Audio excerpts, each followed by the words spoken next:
ሰላም ተማሪዎች እንዴት ናችሁ? በዛሬ ቪዲዮአችን ደግሞ ግሬድ 10 ኢኮኖሚክስ ዩኒት 7 ውስጥ ከሚካተቱ ሌሰኖች መካከል ለዛሬ 7.2 ሪል ጂዲፒ ቪስ ኖሚናል ጂዲፒ የሚለውን ሌሰን እንደተለመደው ግልጽ በሆነና ባጠረ መንገድ እንመለከታለን። በተለይም በዚህ ቪዲዮ ፎከስ ሰጥተን አለም ትኩረት ሰጥተን የምንመለከተው ሪል ጂዲፒ ምንድነው፣ ኖሚናል ጂዲፒስ ምንድነው፣ ስፔሻሊ ሪል ጂዲፒ እና ኖሚናል ጂዲፒ እንዴት ነው ካልኩሌት የምናደርገው የሚለውን ነገር ስቴፕ ባይ ስቴፕ አብረን የምናይና የምንመለከት ይሆናል። ይህ ቪዲዮ እንደናንተ ላሉ ተማሪዎች እንዲጠቅም ቪዲዮውን ላይክ እንዲሁም ለሌሎች ጓደኞቻችሁ ሼር አድርጉላቸው። ይህ ቻናል ደግሞ ከተመቻችሁ ቻናላችንን ሰብስክራይብ በማድረግ ፋሚሊ መሆን ትችላላችሁ። ቀጥታ ወደ ዛሬው ሌሰን እንግባ።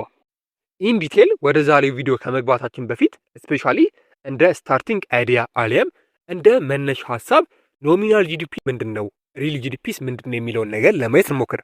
በአጭሩ ልብ በሉ፣ ኖሚናል ጂዲፒ የምንለው ነገር በአጭሩ ምን ያህል ብር ተከፈለ የሚለውን ሲለካ፣ ሪል ጂዲፒ ደግሞ ምን ያህል ዕቃ ተመረተ የሚለውን ይለካልናል።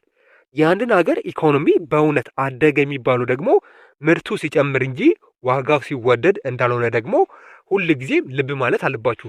ስለዚህ በአጭሩ አስተውሱ፣ ኖሚናል ጂዲፒ ማለት ምን ያህል ብር ተከፈለ የሚለው ነገር ላይ ቤዝ ሲያደርግልን፣ ሪል ጂዲፒ ደግሞ ምን ያህል ዕቃ አሊያም አገልግሎት ተመረተ የሚለው ነገር ላይ ፎከስ ያደርግልናል ማለት ነው።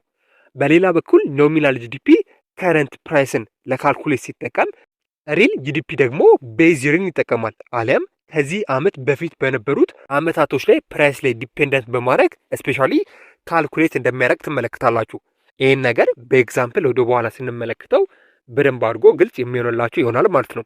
ጂዲፒ ሜጀር ዛ ቶታል ስፔንዲንግ ኦን ጉድ ኤንድ ሰርቪስ ኢን ኦል ማርኬቲንግ ዘ ኢኮኖሚ። እንደምታውቁት በአጭሩ ጂዲፒ ማለት በአንድ ሀገር ውስጥ ለሚመረቱ ነገሮች በጠቅላላ የሚወጣው የገንዘብ ድምር አሊያም ቶታል ኤክስፔንዲቸር በተደጋጋሚ እንደተመለከትነው ጂዲፒ እያለን እንጠራዋለን። ኢፍ ቶታል ስፔንዲንግ ራይዝ ፍሮም ዋን ይር ቱ ዘ ኔክስት አትሊስት ዋን ኦፍ ዘ ቲንግ መስት ቢ ትሩ ኤዘር። በተለይም በአንድ ሀገር ውስጥ ያለው ጠቅላላ ወጪ አሊያም ቶታል ስፔንዲንግ ከአመት አመት ለምንድን ነው የሚጨምረው ወይም የሚለያየው ብለን በምንመለከትበት ጊዜ ሁለት ምክንያቶች እንደሚጠቀሱ ትመለከታላችሁ። የመጀመሪያውና አንደኛው ምክንያት ዘ ኢኮኖሚ ኢዝ ፕሮዲዩሲንግ ኤ ላርጀር አውትፑት ኦፍ ጉድ ኤንድ ሰርቪስ። የመጀመሪያው ሀገሪቱ ከቀድሞ ዓመት ይልቅ በቁጥር በርካታ የሆኑ እቃዎችን አምርታለች ወይም አገልግሎቶችን ሰጥታለች ማለት ነው። ለምሳሌ ባለፈው ዓመት 100 ኩንታል ስንዴ ተመርቶ ከነበረ ዘንድሮ ላይ 150 ኩንታል ተመረተ ማለት ነው። ሶ ይሄ ነገር ደግሞ በአንድ ሀገር ውስጥ ያለው ጠቅላላ ውጪ ከአመት አመት ለምን ጨመረ ለሚለው ጥያቄ እንደ አንድ መልስ ይሆናል ማለት ነው። ሁለተኛው ምክንያት ደግሞ ጉድ ኤንድ ሰርቪስ አር ቢንግ ሶልድ አት ሃየር ፕራይስ። ይሄ ማለት ደግሞ ምርቱ ባይጨምርም እንኳ የእቃዎችና አገልግሎቶች የሚሸጡበት ዋጋ ስለጨመረ የዋጋ ግሽበት አሊያም አጠቃላይ ወጪው ከፍ ሊል ይችላል። ለምሳሌ ባለፈው ዓመት አንድ ዳቦ 10 ብር ከነበረ አሁን ላይ ራሱ ዳቦ ምንም ኳንቲቲው አሊያም ሳይዙ ሳይጨምር 15 ብር ገባ እንደማለት ነው። ስለዚህ በአጭሩ ምርቱ ባይጨምርም አሊያም ዳቦ ኳንቲቲው ባይጨምርም ወይም ሳይዙ ባይጨምርም ግን ምኑ ጨምሯል? ስፔሻሊ ፕራይሱ ጨምሯል። ስለዚህ በአንድ ሀገር ውስጥ ያለው ጠቅላላ ወጪ ወይም ቶታል ስፔንዲንግ በየአመቱ እንዴት ጨመረ ብለን በምንመለከትበት ጊዜ ሁለተኛው ምክንያት ምርቱ ባይጨምርም ዋጋቸው ሲጨምር ስፔሻሊ በየአመቱ ያለው ቶታል ስፔንዲንግ አሊያም ወጪ ከፍ እንደሚል ትመለከታላችሁ ማለት ነው። ነገር ግን የሰዎችን ኑሮ የሚያሻሽለው ሀገርም የምታድገው ምርቱ ሲጨምር ነው እንጂ እቃዎች ስለተወደዱ አሊያም የእቃዎች ዋጋ ስለጨመሩ አይደለም። ይሄ ማለት በአጭሩ አንድ ዳቦ 10 ብር ነው ኔክስት ይር ላይ 15 ብር ከሆነ ከዛ ኔክስት ይር ላይ ድጋሚ 20 ብር ከሆነ ነገር ግን የዳቦ ኳንቲቲ አሊያም ምርት የማይጨምር ከሆነ ምን ዋጋ አለው? ሰዎች በዛው ልክም የመግዛት አቅማቸው እየቀነሰ ይሄዳል። ነገር ግን የአንዲትን ሀገር ኢኮኖሚ የሚሻሻለው ፕራይሱ ሳይሆን ምርቱ ሲጨምር ነው። ይሄ ማለት የዳቦ ምርት በደንብ አድርጎ በየአመቱ የሚጨምር ከሆነ በተለይም የአንዲት ሀገር ኢኮኖሚ በደንብ እንደሚያድግ፣ የሰዎችም ሳቲስፊኬሽን አሊያም እርካታ በደንብ አድርጎ እንደሚጨምር ትመለከታላችሁ። ወይን ስተዲንግ ቼንጅ ኢን ዘ ኢኮኖሚ ኦቨር ታይም ኢኮኖሚስት ወንት ቱ ሰፓሬት ዲስ ቱ ኢፌክት። በተለይም የኢኮኖሚክስ ባለሙያዎች በጊዜ ሂደት በኢኮኖሚ ላይ የሚከሰቱ ለውጦችን ሲያጠኑ እነዚህ ሁለት ተጽዕኖዎችን መለየት ይፈልጋሉ። ማለትም ከላይ የጠቀስናቸው ነገሮች ማለት ነው። ምርቱ ነው እየጨመረ ያለው ወይስ ፕራይሱ ነው እየጨመረ ያለው የሚለውን ነገር መለየት ይፈልጋሉ። ለምንድን ነው መለየት ያስፈልጋቸው ምን ይጠቅማቸዋል ብለን በምንመለከትበት ጊዜ የመጀመሪያው የፖሊሲ ውሳኔን አለም ትክክለኛ ፖሊሲ ለማውጣት ነው። ይሄ ማለት መንግስት ወይም የኢኮኖሚ ባለሙያዎች የሀገሪቱ ጂዲፒ ጨምሯል የሚለው መረጃ ሲሰሙ የጨመረው በምርት ነው ወይስ በዋጋ ነው የሚለውን ነገር ማወቅ አለባቸው። ምክንያቱም ምርት ከጨመረ ይበረታታል፣ በተቃራኒው ደግሞ ዋጋ ብቻ ከጨመረ ግን የዋጋ ግሽበት አሊያም ኢንፍሌሽንን ለመቀነስ ቶሎ ብለው የፖሊሲ እርምጃዎችን ለመውሰድ ይረዳቸዋል ማለት ነው።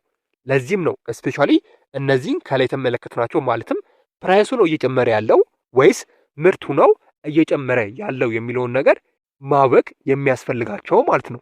ቱ ዱ ዚስ ኢኮኖሚስት ዩዝ ኤ ሜዠር ኮልድ ሪል ጂዲፒ። ስለዚህ ስፔሻሊ የአንድን ሀገር ትክክለኛ የኢኮኖሚ እድገት ለመለካት አሊያም ሜጀር ለማድረግ የሚጠቅመን ሪል ጂዲፒ የተባለው መለኪያ እንደሆነ ትመለከታላችሁ። ቢኮዝ ሪል ጂዲፒ የአንድን ሀገር ትክክለኛ እድገት ወይም ግሮስ ዶሜስቲክ ፕሮዳክት ስለሚነግረን ማለት ነው። ከኖሚናል ጂዲፒ ይልቅ ሪል ጂዲፒ ትክክለኛ የሆነ መረጃን እንደሚሰጠን ትመለከታላችሁ። ሪል ጂዲፒ አንሰር ኤ ሃይፖቴቲካል ኩዌስችን ዋት ውድ ቢ ዘ ቫሊዩ ኦፍ ዘ ጉድ ኤንድ ሰርቪስ ፕሮዲውስ ዚስ ይር ዊ ቫሊዩ ዚስ ጉድ ኤንድ ሰርቪስ አት ዘ ፕራይስ ዛት ፕሪቬልድ ኢን ሰም ስፔሲፊክ ይር ኢን ዘ ፓስት። ሪል ጂዲፒ ይህን ጥያቄ ይጠይቅልናል። እሱም ምንድን ነው ብለን በምንመለከትበት ጊዜ ዘንድሮ ያመረትናቸው ጉድ ኤንድ ሰርቪሶች ወይም እቃዎችና አገልግሎቶች በዘንድሮ ዋጋ ሳይሆን ባለፈው በነበረው በሆነ የተወሰነ ዓመት ወይም ቤዚር ላይ ዋጋ ብንመዝናቸው ዋጋቸው ስንት ይሆን ነበር ብሎ ይጠይቅልናል። ይህ ማለት በአጭሩ ምን መሰላችሁ? ለምሳሌ በዚህ ዓመት ብርቱካን 1 ኪሎ በ100 ብር የሚሸጥ ከሆነ ሪል ጂዲፒ ምን ብሎ ይጠይቅልናል? በዚህ ዓመት ሲሆን ባለፉት ዓመታት ማለትም ከዚህ ዓመት በፊት በነበሩት ዓመታት ላይ ብርቱካን ስንት ነበር የሚሸጠው ብሎ ዋጋውን ያውጣና አሁን ካለው ዋጋ ጋር ያመዛዝነዋል አሊያም ኮምፔር ያደርገዋል እያለን ነው በአጭሩ ማለት ነው። ሶ ሪል ጂዲፒ ይህ ነገር ላይ ፎከስ እንደሚያደርግ ትመለከታላችሁ። በዚህ መንገድ ነው ሪል ጂዲፒ ስፔሻሊ ትክክለኛውና እውነተኛውን ኢኮኖሚ ኢንዳይኬት የሚያደርገው አሊያም የሚለካልን ማለት ነው። ለዚህ ነው ሪል ጂዲፒ ዋጋን ሳይሆን ስፔሻሊ ኳንቲቲ ላይ አሊያም ምርት ላይ ብቻ ያተኩራል ተብሎ የሚነገረው ማለት ነው። ስለዚህ ሪል ጂዲፒ ሀገሪቱ በእውነት ምርቷን ጨምራለች ወይስ አልጨመረችም የሚለውን ነገር ቁልጭ አድርጎ የሚያሳየን አንዱ የጂዲፒ አይነት እንደሆነ ትመለከታላችሁ። ግን ሪል ጂዲፒንም ሆነ ኖሚናል ጂዲፒን እንዴት ነው ካልኩሌት ማድረግ የምንችለው? እንዴት ነው ማስላት የምንችለው ብለን በምንመለከትበት ጊዜ መጀመሪያ ሁለት ነገሮችን መከተል አለብን። በተለይም ሪል ጂዲፒን ካልኩሌት ለማድረግ የመጀመሪያው ፈርስት ዲዛይኔትድ ዋን ይር አስ ኤ ቤዝ ኦፍ ይር። ይሄ ማለት በመጀመሪያ አንድን የተወሰነ ዓመት ወይም ቤዝር የምንለው ነገርን እንደ መነሻ ወይም እንደ መለኪያ እንመርጣለን። የዚህን ዓመት የእቃዎች ዋጋ እንደ ቋሚ ዋጋ እንወስዳለን ማለት ነው። በመቀጠል ደግሞ ዘ ኒውስ ዘ ፕራይስ ኦፍ ጉድ ኤንድ ሰርቪስ ኢን ዘ ቤዝ ይር ቱ ኮምፒውት ዘ ቫሊዩ ጉድ ኤንድ ሰርቪስ ኢን ኦል ዘ ይር። ሁለተኛው ነገር ደግሞ በተለይም በሁሉም ዓመታት የተመረቱትን እቃዎችና አገልግሎቶችን ዋጋ የምናሰላው በነዛ ዓመታት በነበረው ዋጋ ሳይሆን በመነሻው ዓመቱ በነበረው ዋጋ ላይ እንደሆነ ትመለከታላችሁ። ሶ ይሄ ማለት ምን ማለት ነው ብለን በምንመለከትበት ጊዜ ኤግዛምፕል በምንመለከትበት ጊዜ እጅግ በጣም ግልጽ ይሆንላችኋል። ለምሳሌ መጽሐፋችሁ ላይ 7.2 ላይ ያለውን ኤግዛምፕል ለመመልከት ሞክሩ። ይህን ቴብል በምንመለከትበት ጊዜ ስፔሻሊ 3 የተለያዩ ዓመታት አሉ። ይሄ ማለት 2010፣ 2011 እና 2012። እዚህ ጋር ልብ በሉ 2010 ቤዝር ነው አሊያም ፊክስድር እንደሆነ ትመለከታላችሁ። ቢኮዝ ሪል ጂዲፒን ለማግኘት ቤዝር ያስፈልገናል አሊያም ፊክስድር ያስፈልገናል። ስለዚህ ሁለት ምግቦች አሉ፣ ክትፎና ጭንቦ የሚባሉ ምግቦች። እነዚህ ምግቦች ፕራይሳቸውና ዋጋቸው ከ2010 እስከ 2012 ምን እንደሚመስል ቀምጦልናል። 2010 አሁንም አስታውሱ ቤዝር ነው አሊያም መነሻ ዓመት ነው። 2011 እና 2012 ደግሞ ከሱ ዓመት ቀጥሎ የመጡ የክትፎና የጭንቦ ዋጋንና ምርትን አሊያም ኳንቲቲን የሚያሳዩን ዓመቶች ናቸው። ክትፎ በ150 ብር በ2010፣ ጭንቦ ደግሞ በ250 ብር ነበር ሲሸጥ የነበረው ወይም ሲገዛ የነበረው ማለት ነው።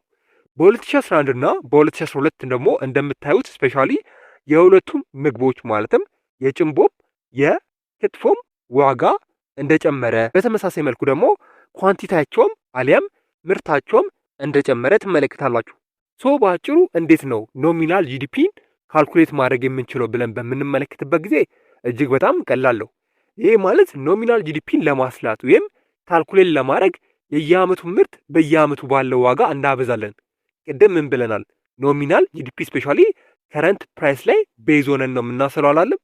ስለዚህ ኖሚናል ጂዲፒን ለማስላት አሊያም ለመፈለግ ቀላሉ መንገድ ምንድን ነው ብለን በምንመለከትበት ጊዜ የየአመቱን ምርት አሊያም የየአመቱን ኳንቲቲ በየአመቱ ፕራይስ እናበዛለን ማለት ነው። ይህን ስንል ለምሳሌ የ2010 ኖሚናል ጂዲፒን ፈልጉ ከተባለን 100 ሲባዛ በ150 እናደርጋለን።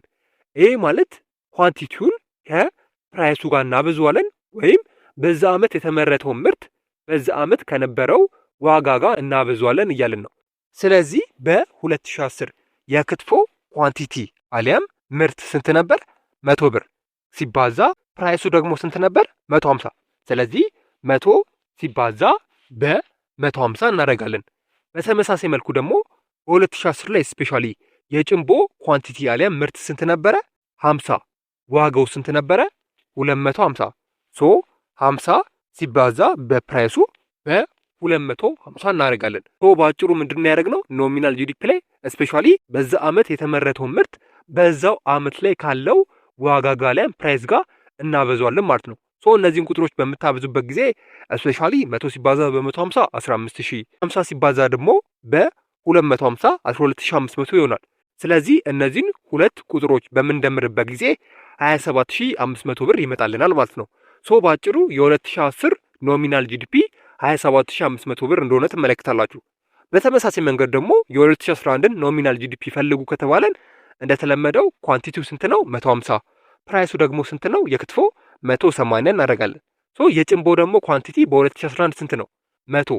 ሶ ፕራይሱ ደግሞ ስንት ነበር? 350። እነዚህን ቁጥሮች ስናበዛቸው ማለትም 150 ሲባዛ በ180 27000 ይመጣል። በተመሳሳይ መንገድ ደግሞ 100 ሲባዛ በ350 ደግሞ ስታደርጉ 35000 ይመጣል። እነዚህ ቁጥሮች ደግሞ በምንደምሩበት ጊዜ ማለትም 27000 ሲደመር 35000 62000 ብር ይመጣል ማለት ነው። ስለዚህ በ2011 ኖሚናል ጂዲፒያችን 62000 ብር ነበር እንደማለት ነው። በተመሳሳይ መንገድ ደግሞ የ2012ን ፈልጉ ከተባለን ምንድነው የምናደርገው? 2012 ላይ የነበረው የክትፎ ኳንቲቲ ስንት ነበር? 200። ፕራይሱ ደግሞ ስንት ነው?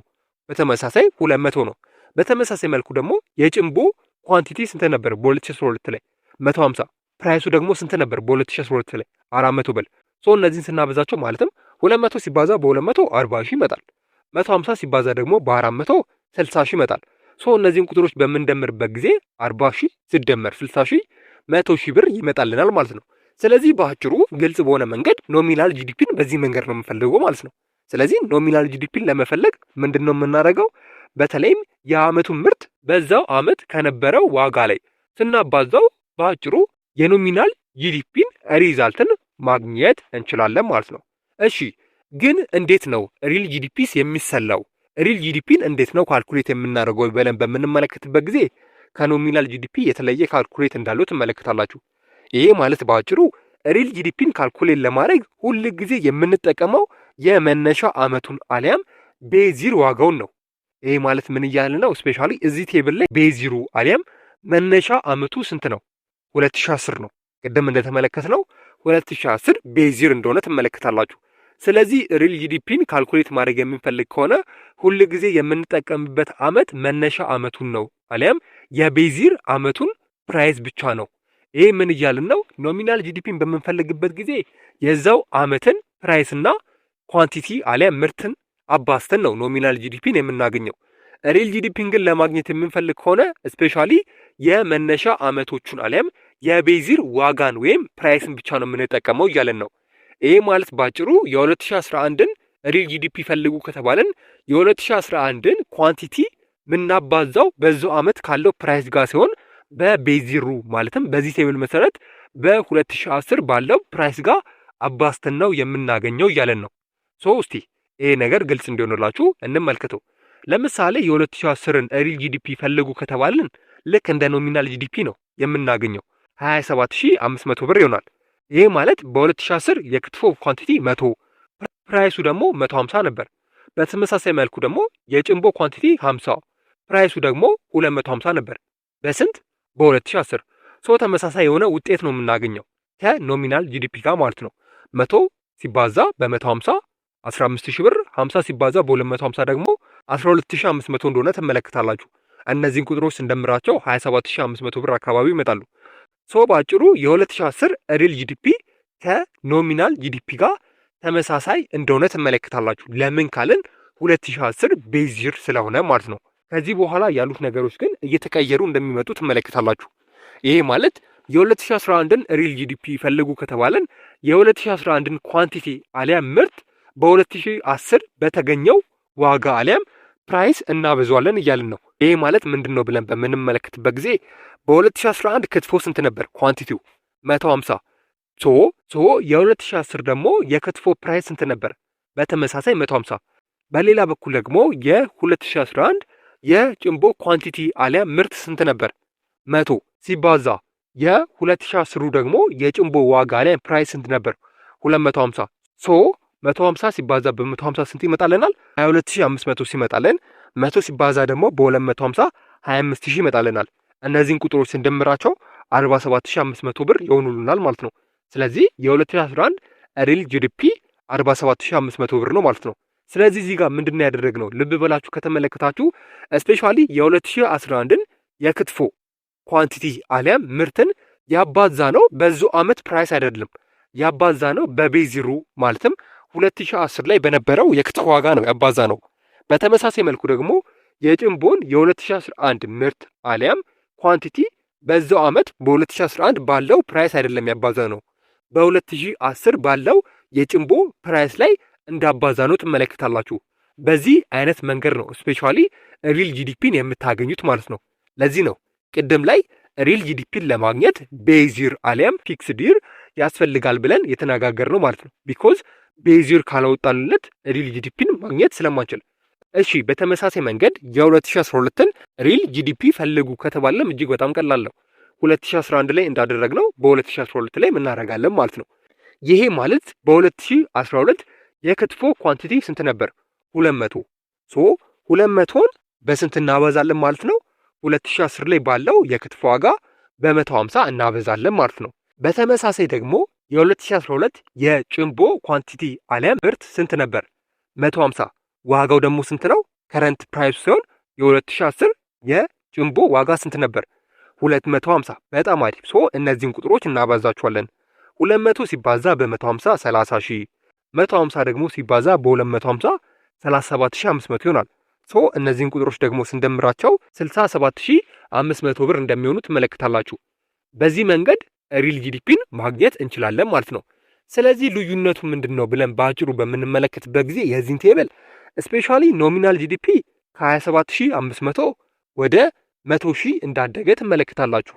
ይህ እድገት የመጣው በከፊል ምርቱ ስለጨመረ ቢሆንም በከፊል ግን ዋጋው ስለተወደደ እንደሆነ ታያላችሁ። ይሄ ማለት ክትፎ ከ150 ብር ወደ 200 ብር እስከ 2012 ድረስ እንዳደገ ትመለከታላችሁ። ስለዚህ የዋጋ እድገት አሳይቷል ማለት ነው።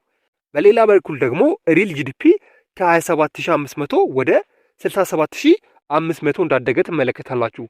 ይሄ ከኖሚናል ጂዲፒ አንጻር የቀነሰ ነው። ይህ የሚያሳየው ትክክለኛውን የምርት እድገት ብቻ ነው። ቢኮዝ የዋጋ መወደዱን ስላስወገደው ኢኮኖሚው ምን ያህል እቃ በብዛት እንዳመረተ አሊያም ምን ያህል ክትፎና ጭንቦ እንዳመረተ ትመለከታላችሁ። ለምን ካልን ስፔሻሊ ሪል ጂዲፒ ካልኩሌት ስናደርግ የ2010ን ቤዚር ብቻ ነው የተጠቀምነው እንጂ የ2011ን ፕራይስ እንዲሁም የ2012ን ፕራይስ ስላልተጠቀምን ማለት ነው። በአጭሩ ኖሚናል ጂዲፒ የዋጋ ግሽበትን አሊያም ኢንፍሌሽን የሚባለውን ነገር ቀላቅሎ የያዘ ነገር ነው። ሪል ጂዲፒ ግን የዋጋ ግሽበትን አውጥቶ ትክክለኛውን የምርት ብዛት ያሳይልናል ማለት ነው። አይ ቲንክ ግልጽ ሆኖላችኋል ብዬ አስባለሁ። ስለዚህ በአጭሩ ሪል ጂዲፒንና ኖሚናል ጂዲፒን በዚህ መንገድ ነው ካልኩሌት የምናደርገው ማለት ነው። ቱ ሰም አፕ ኖሚናል ጂዲፒ ዩዝስ ከረንት ፕራይስ ቱ ፕሌስ ኤ ቫልዩ ኦን ዘ ኢኮኖሚ ፕሮዳክሽን ኦፍ ጉድ ኤንድ ሰርቪስ። በተለይም ኖሚናል ጂዲፒ የአንድን ሀገር የምርት ውጤት ለመመዘን የወቅቱን ዋጋ አሊያም ከረንት ፕራይስ በአጭሩ ይጠቀማል።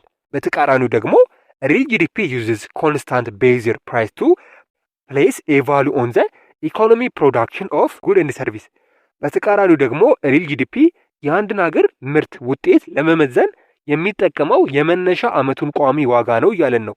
ይህም ማለት በየዓመቱ የሚፈጠረው የዋጋ መዋዠቅ በሂሳቡ ላይ ተጽዕኖ እንዳይኖረው ያደርጋል እያለን ነው። በአጭሩ ምን እያለን ነው? ሪል ጂዲፒ ማለት ሀገሪቱ ያመረተችውን ዕቃ በድሮ ዋጋ መመዘን ማለት ነው። ይህም የሆነው የምርቱን ብዛት አሊያም ኳንቲቲውን ብቻ ለይቶ ለማወቅ እንዲያስችለን ነው ማለት ነው።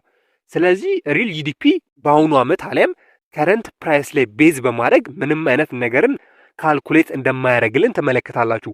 ይልቁንም ሪል ጂዲፒ እዛ በፊት ባሉት ዓመታቶች ላይ አንዱን ዓመት ፒክ በማድረግ አሊያም እንደ ቤዚር በመጠቀም ስፔሻሊ ትክክለኛውን የሆነ እድገት ኢንዳይኬት ያደርግልናል አሊያም ይለካልናል።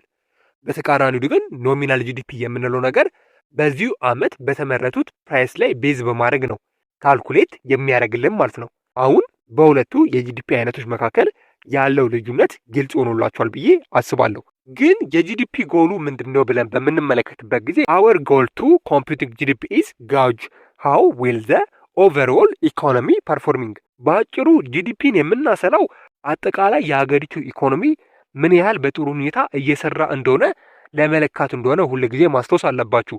ይህም የሀገሪቱን ኢኮኖሚ ጤናማ ነው ወይስ አይደለም የሚለውን ነገር ለማወቅ ይረዳናል ማለት ነው። ቢኮዝ ሪል ጂዲፒ ሜዥር ዘ ኢኮኖሚ ፕሮዳክሽን ኦፍ ጉድ ኤንድ ሰርቪስ ሪፍሌክት ዘ ኢኮኖሚ አቢሊቲ ሳቲስፋይ ፒፕል ኒድ ኤንድ ዲዛይር። ከምንም በላይ ደግሞ በሪል ጂዲፒ የሚሰራ ጂዲፒ ለምን ይጠቅመናል ብለን በምንመለከትበት ጊዜ እስፔሻሊ የሰዎችን ፍላጎት ለማሟላት አቅም ይሰጠናል። ይህ ማለት ሰዎች ፍላጎታቸው ተሟልተዋል ወይስ አልተሟላም የሚለውን ነገር በደንብ አድርጎ ሪል ጂዲፒ እንደሚለካልን ትመለከታላችሁ። ቢኮዝ ሪል ጂዲፒ ትክክለኛ የሆነ የአንድን አገር ምርት አሊያም አገልግሎት ምን ላይ እንዳለ ስለሚጠቁመን አሊያም ኢንዲኬት ስለሚያደርግም ማለት ነው። ስለዚህ በአጭሩ ጂዲፒ ዋናው ዓላማው አገራችን ለሕዝቧ የሚያስፈልገውን ነገር የማምረት አቅሟ አድጓል ወይስ አላደገም የሚለውን ነገር ለማወቅ፣ ከዚህ በተጨማሪ ደግሞ ሪል ጂዲፒ ይህንን ጥያቄ በትክክል ለመመለስ የሚረዳ ትክክለኛ መሳሪያ እንደሆነ የምታዩና የምትመለከቱ ይሆናል ማለት ነው። ለዚህም ነው ዌን ኢኮኖሚስት ቶክ አባውት ዘ ኢኮኖሚ ጂዲፒ ዘ ዩዥዋሊ ሚን ሪል ጂዲፒ ራዘር ዛን ኖሚናል ጂዲፒ። ለዚህም ነው የተለያዩ የሆኑ ኢኮኖሚስቶች ስፔሻሊ የአንድን አገር ኢኮኖሚ ለመለካት ኖሚናል ጂዲፒን ሳይሆን ሪል ጂዲፒን አስበልጠው ጥቅም ላይ የሚያውሉት። ለምን ካላችሁ ሪል ጂዲፒ አስታውሱ፣ አሁንም በደንብ አድርጌ ነው የምነግራችሁ፣ የአንድን ሀገር ትክክለኛ የሆነ እድገት ይነግረናል። በተቃራኒው ደግሞ ኖሚናል ጂዲፒ ከሆነ ስፔሻሊ የአንድን ሀገር ትክክለኛ እድገት በስርዓት አይነግረንም። ቢኮዝ ኖሚናል ጂዲፒ ከረንት የሆነ ፕራይስን ስለሚጠቀም ስፔሻሊ ኢንፍሌሽን አሊያም የዋጋ ግሽበት የመሳሰሉ ነገሮችን አቀላቅሎ ስለሚነግረን ትክክለኛ የሆነ የዛች ሀገርን ሪል ጂዲፒ ለማወቅ አንችልም። ሪል ጂዲፒ ከሆነ ግን ስፔሻሊ ትክክለኛ የሆነ የዛች ሀገርን እድገት ስለሚነግረን ኢኮኖሚስቶች ከኖሚናል ጂዲፒ በበለጠ ሪል ጂዲፒን እንደ ዋና መሳሪያ አድርገው እንደሚጠቀሙበት የምታዩና የምትመለከቱ ይሆናል ማለት ነው።